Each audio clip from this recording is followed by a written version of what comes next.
Okay, no, I got it, no breaking, we hit the throttle. Texas to Tennessee, Houston, we got a problem. Let them talk. They only running when they're too afraid to walk. In a box, in the street, got them. This blood on my hands. And that's why I've been having the hardest time with even the union and even with this fire service agreement, because it's aggravating. Sure. It's despairing. It's just it's detrimental to our communities. It's detrimental to our city. It's detrimental to our county. It's detrimental to the people that we serve. And how can we be a service to people when we're fighting tooth and nail like little kids? And you know, I'm sitting here thinking, of course, I'm from Deep District 2, which is down Nanticoke Road. Mm-hmm. But you know what? That affects us down there. I'm going to tell you why. The West Side Fire Department covers more area than, I think there may be one other one, but I don't think there is. Okay? In other words, it goes by with those fire departments by the people. Mm-hmm. Well, out in District 2, they're spread out. Yeah, they are. So one fire, okay, I remember going back a couple of years ago, one fire, they've only had, because they have a very small group of people, so they had to bring people in from Mardella for this abandoned house fire. But guess what? Here the problem was, it was an abandoned house. Yes, nobody lived in it, but the problem is there's actually trees and houses around there. So they had to try to contain it. So in the middle of the night, you had maybe 6 people from the west side. Then you had Hebron. Then you had Mardella. Then you had, guess who else? Salisbury. All the way down there. Yeah. Now, what does that mean here in Salisbury? I mean, now that I live up in what we used to call the city. When I lived down there, we were in the country. This is the city. Well, up in the city life, you actually got something called townhouses. Down there, we didn't have townhouses, which means the reason why, and I had to be explained this, okay? The reason why there's 3 Salisbury fire departments that, yes, each fire department gets the same amount, each one of the municipality ones do, but there are more people compacted in those small areas. Yeah. So what you have here is you have a fire department down there in the rural areas that needs help, and you have a fire department that if they're out helping, there's a lot of people left in jeopardy. Yes. And again, people move. They move fast. And I got to say, our first responders, they respond real fast. But when they feel that they're being mistreated, people don't move as fast. And I'm going to tell you something. Population. Look at how Salisbury is growing. Look at how Wycomico County is growing. My goodness. I mean, it's growing. Yes. Expediently. Yes. I mean, so do we not think for one moment that we should just $5 million? I can honestly say that's not a lot of money for a fire department or a fire service agreement to support the entities that are life-saving. So $5 million, would that, if they gave $5 million, to the city right now, would that put them back up to maybe next year being able to go back to not normal pricing? Because you're gonna, everything. No, it should be $5 million every year. Okay. It should be $5 million every year. It should be $5 million every year. And what tickled me was when she said, "Well, they were only paying you $800,000 and da." Okay, so what? They were paying it. I don't know who negotiated that mess, because that's what it was, a mess. But it should have never. And I'm gonna tell you something. It also has something to do with how you talk to people too, and how you go in your negotiations. You know, you can't go in there strong arming people. You've got to be considerate, and you've got to have some tact about you, some couth about you. You know, I mean, you just can't go in there. I want this and that. No, you just sit down and be liberal, and just sit down and talk about the situation and how much it means to the city, how much it would mean to the county, and how it would actually help the city and the county to get through what they need to get through. You know, I mean, we can't. I just don't understand it. I don't. And Has there been a meeting either arranged by you or by someone else that maybe you, the mayor, and the executive and her team can sit down and talk, and outside of the council? Has that been? Because if it hasn't, I would love to do. See what we can talk to. I have talked to. Let me see. I haven't been in a personal meeting with her, with the mayor. How about Bunkie? No, I haven't been in one with him either. I would love to. I would really love to. You see, but if we can make that happen. I would really love to, you know. See, here's the thing. A lot of times, a lot of things don't get done because there's a lack of communication. You made a great point at the beginning here when we were talking. I'm not even sure if we did it on camera or off camera. But a lot of time, people will stay on their R and their D sides. Mm-hmm. People stick with, birds of a feather. But in order to run a government, people that may not normally agree need to sit down and work together. I made this comment to a young man just yesterday. We were talking about, he brought up a very bad word, starts with a C, it's called Congress. Mm-hmm. And he said, how come they are always deadlocked? I said, because politicians have one thing they agree upon, and they'll never agree. Mm-hmm. But when you're living in a area like Wicomico, like Salisbury, you've got to put those political differences, that national politics got to stay home. Yeah. You know, and we're one and the same. Salisbury resides in Wicomico County. Mm-hmm. So why wouldn't you want to help your sister or your brother out? Whichever you want to say, Salisbury, Lower Salisbury, okay, whatever. Why wouldn't we want to help one another out? Why wouldn't we want to sustain? It's just like, it's very competitive. It's been very competitive for quite some time. I wouldn't say now all we want is our due, and we're fighting for our due. But my thing is, we need to stop this. We really need to stop this. People's lives are on the line, and we're playing trivial games. It's no time for games. It's time to be serious. And I'll say it a million times, it's time for us to be serious. It's time for us to get down, like they said, to the real nitty-gritty and do what's right by the people. Absolutely. Firefighters and all. Do right by these people. Do right by our citizens. If we don't do right by our citizens, why are we serving? Or are we serving? How about that? I'm serving. I will serve the people. I try my best. I try my very, very best, and I missed the Haitian Flag Day yesterday. I wasn't around, but I missed it. I really missed it, and I wish I hadn't have missed it, because I would have loved to have been down there in the environment. I saw some people that were down there. I think it was the Wicomico County Democratic Central Committee, or the Dems were down there. But I would have loved to have gone, but Sometimes you gotta rest. Yeah, I do. But you didn't rest yesterday. I saw you on live still talking. Yeah, I was on live. That's before I got ready to leave. But I did. I do, and like a lot of people personally don't know me. They just take me for granted, and they look at me as a person who. Because one of the firefighters said to me the last meeting, I owed them an apology. Apology for, and I'm looking when he's saying, I'm looking at him like, apology to, what have I done? And he started saying things, and I'm like, I didn't do that. I never wrote that. I said, what I will tell you that I wrote on there that I was at the county council meeting, and you firefighters and your union rep should have been there to support the fire service agreement. We ain't there fighting for the fire service agreement, and none of you were there, but you can beat us up. And I said, I'm not apologizing for saying that, because I was right.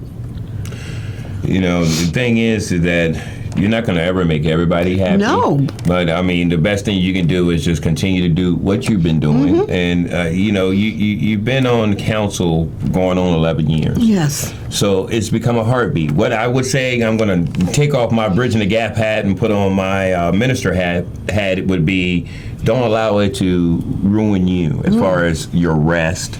It can make you sick. I get it. I get it. There's a lot going on. Budget season it's a very stressing time.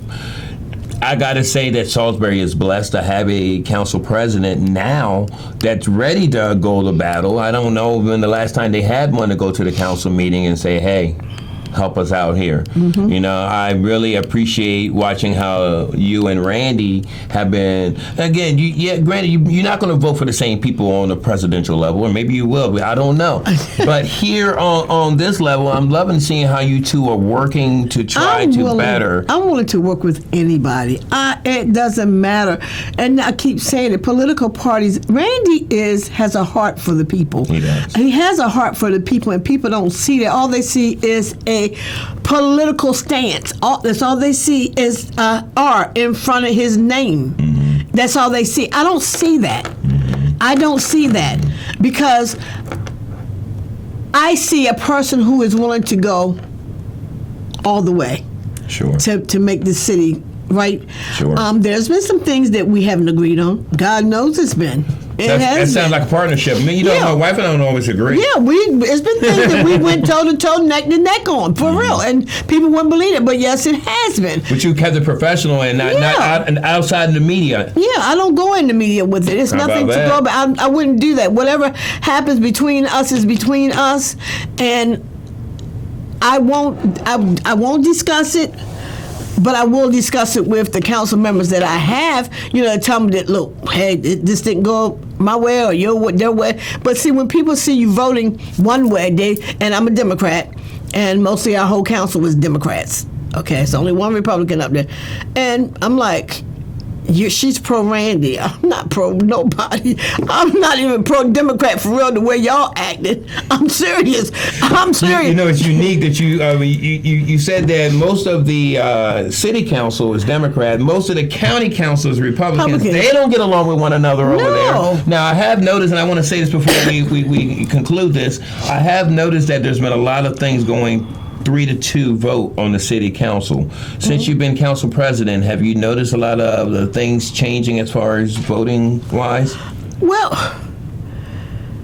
yes, I have. But I can honestly say this: there are things, and there are some things that we all vote on altogether, and there are some things that two of them will not. They will vote against. And it's their right. And I'm not mad with them. Right. And like I said, I'll never be mad with them. I'll never be mad with either one of the two that vote the same way I vote. Sometimes if they change their vote, I'm not going to be mad at them because they have that right. Because they're representing, here's the thing, overall, represent your area. And that's why one of my comments earlier was, has the council people talk to you? Because the reason why I said that is because even though you made this comment, yes, you are a city council, but that's inside the county. You have a county representative. Have they visited city and talked to? I mean, and I'm kind of scared to ask you who your council representative is, but has that person reached out to the city and said, "Hey, what's going on over there"? No. Can I ask you who that council person is? Yes, Shaney Shields. Okay, because and the unique thing is, I would love to, by the way, here on City Talks, I'm going to try to get to the bottom of some things. I would love to have Shaney on and ask, how does she feel about this? Because she spent some time on the city council. Yeah. So she understands the struggle over there. Yeah. And now on the county council, like I said, you're representing your constituents. But guess what? For the county council, you're a constituent.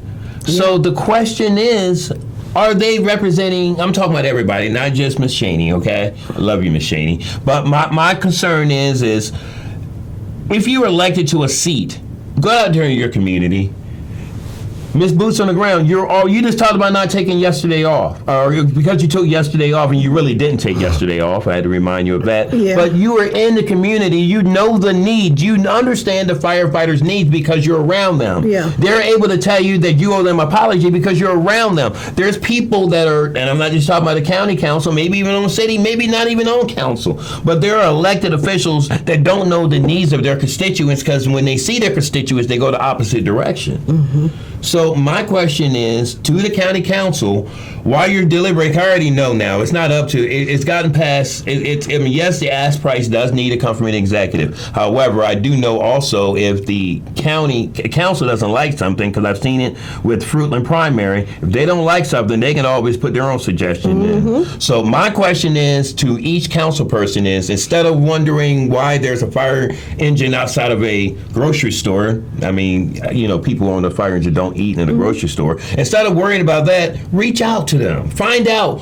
what are the needs, how important this is to them, because you may find out that some of those people may be your relatives, may be people that you interact with, may even be you. Mm-hmm. Just saying. Just saying. Would you like to say anything else before we conclude this episode? Is there anything that I need to say? Anything that's going? Oh, the Elks Parade, Queen City Elks Lodge, yes, will be hosting their parade again, and I didn't realize it was. They hadn't had one since COVID. I didn't realize it, but. One of the members came to me and asked me to help them bring this back together again, and I graciously accepted that honor. To do this, and I'm going to be the Grand Marshal for the parade. Okay. Not that I really want to, and they asked me to write a bio, and my daughter's like, "Mom, would you just write the thing?" I said, "But I don't want to feel like I'm bragging." She says, "Mom, you've done all this stuff. What is bragging about it?" But that's how I feel. I'm very humble when it comes to stuff like that.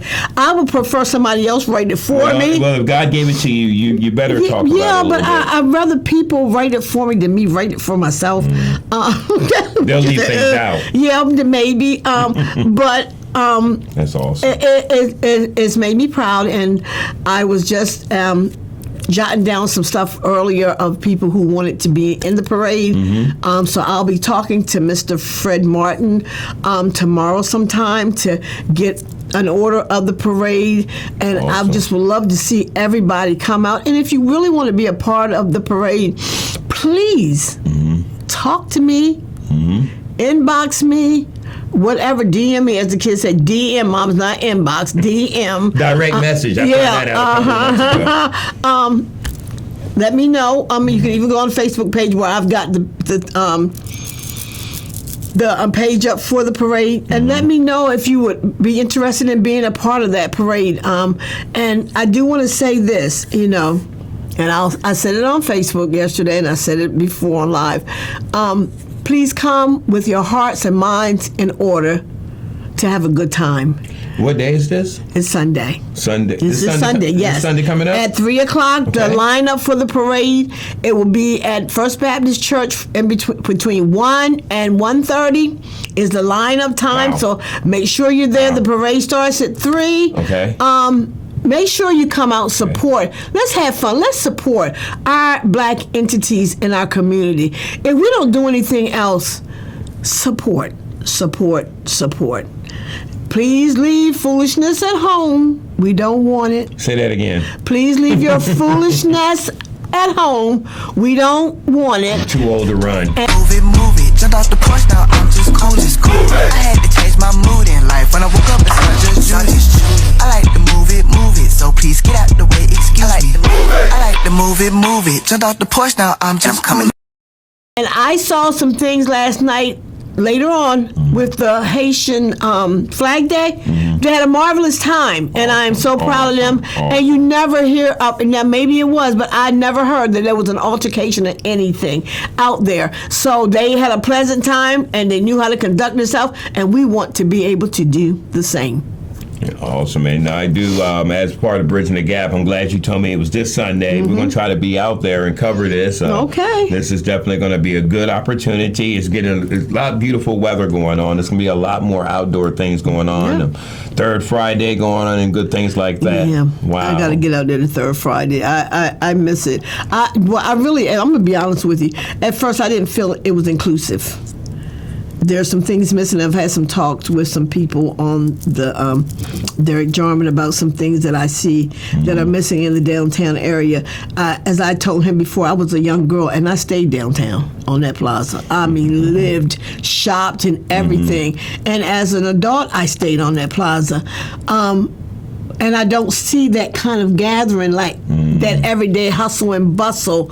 And that's what you want to see again. You want to see stores and businesses up there that are due for the whole community, the entire community, not just for one set, but for all, for everybody.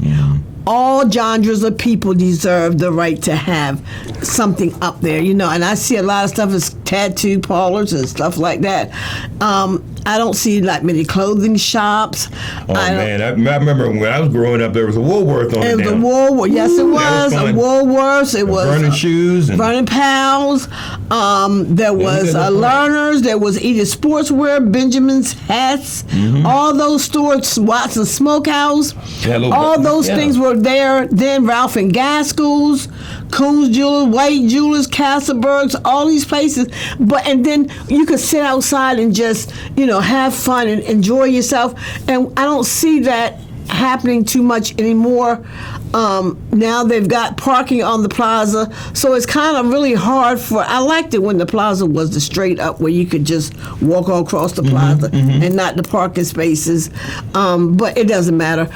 We need to converse. I told them about a thing in Florida that I used to go to. My son introduced me to it, and it was in West Palm Beach, Florida. It's called Clematis by Night. And it was every Thursday night, and it was just so wonderful. And the little dancing waterfalls that we have, they have one of those in the heart of right in the heart of Clematis. And they had bands every Thursday, and they had every culture of food out there. And so people were out there it was everybody.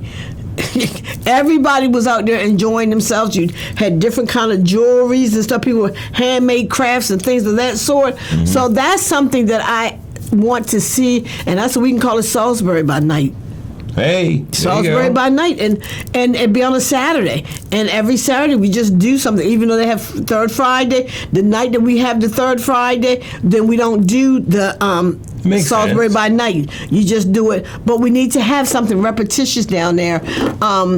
All the time, because we're not having the folk festival, so we need to do something to gather our people and show our people some love. Yeah, I would love it. Maybe in another show, I'd love to know a little bit more about what happened with the folk festival. Oh, sponsors, and I had another person that was talking about sponsorships with something that they had going. Sponsorships, they fade after a while, and they don't continue to support the same entities, and that is so true. Well, that also tanked the city, from what I understand. We went in the red on some of these folk festivals. We did. We don't have the money to pay our first responders. No, so let alone a folk festival. So people were making a big issue about it, but look, let's first things first. Take care of First things priority. First. That's Get the thing. Get your priorities in order. Folk Festival was something that was at National Folk Festival, and then they turned it into a Maryland Folk Festival. But we didn't have enough finances and enough support, enough sponsorship to support this baby. We didn't. Maybe in the future, but let's get back on track now. And just have little things like every weekend. Let's just have something every weekend. Nobody's stopping us from having things. And you're going to get the city. The money's going to the city for vendors. So just get vendors. Have vendors come out there and set up and have it from like maybe 6 to 10, 6 to 11, and just let people have fun, have different kind of games and stuff down there. Like, what is it? What's the game I can't even think of the name of the game. With the board. Yeah, cornhole. I'm not good at it, but I know it. Cornhole and things of that sort, different things, and do something creative with the kids. It don't have to be the folk festival. It can be other festivals. Like I said, Salisbury by Night. And I'm going to end it on this, but from what I understand, anybody can get a permit. Why not get some of why don't we get together and put something together ourselves here locally? We don't have to have the folk festival, all the other vendors. Let's get permits, maybe, do something. Yes. Together as a community. Community Day. Hey. That's right. You don't need a sponsorship. There you go. You're just hosting it.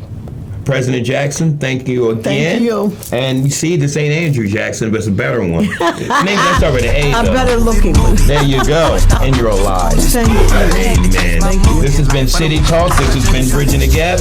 We'll be talking to you soon. So please get out the way. Excuse me. I like to move it. Jumped off the porch, now I'm just coming.